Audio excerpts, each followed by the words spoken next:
Moram se lupim u čelo, ljudi.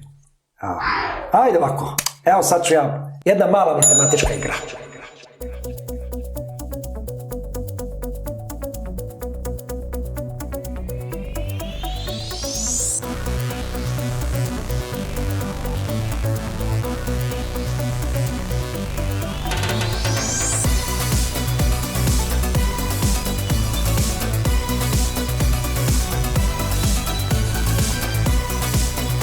Da li je Antihrist sada na zemlji? Po svemu sudeći jeste. Či krije se? Da, on čeka trenutak. Znači, on čeka trenutak kada će doći na vlast. On je po svemu sudeći živ. Mislim, to je čovjek. Antihrist je čovjek.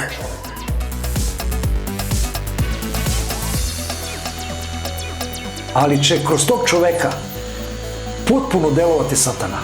Da će mu svu svoju moć.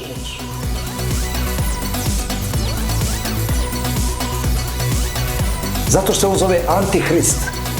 On će biti potpuno suprotan Hristu. Antihrist. Hrist je došao tako što mu je Bog dao potpuno svoju moć. Kroz Hrista se ogledala potpuno božanska moć, ali moć ljubavi i dobrote. I Hrist dok je bio na zemlji, došao je tako što je donio samo ljubav i dobrotu. Donio je ono da nam pokaže šta je najbolje od Boga. Da nam pokaže šta je stvarno Bog.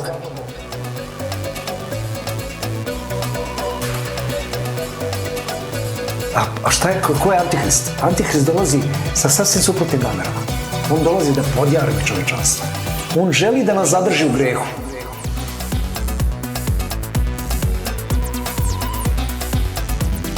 On nas ne želi čiste i dobre i plemenite. On nas želi raspamećene, bludne, ogavne.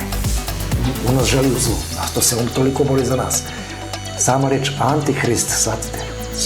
Pandan, ali potpuno suprotno Hristu. I on će doći da donese najcrnije, najgore moguće zakone.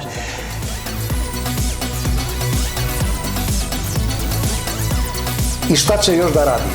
Uz pomoć magije će varati ljude. Prevarit će nas kako je on dobar, kako je on moćan.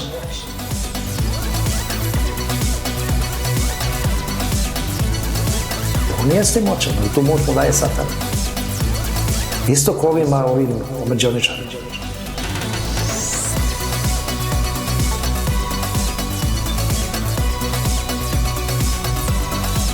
Evo za kraj, dosta naših gledalaca je želelo da sazna vaše mišljenje o ravnoj zemlji. Možete nam reći nešto o tome?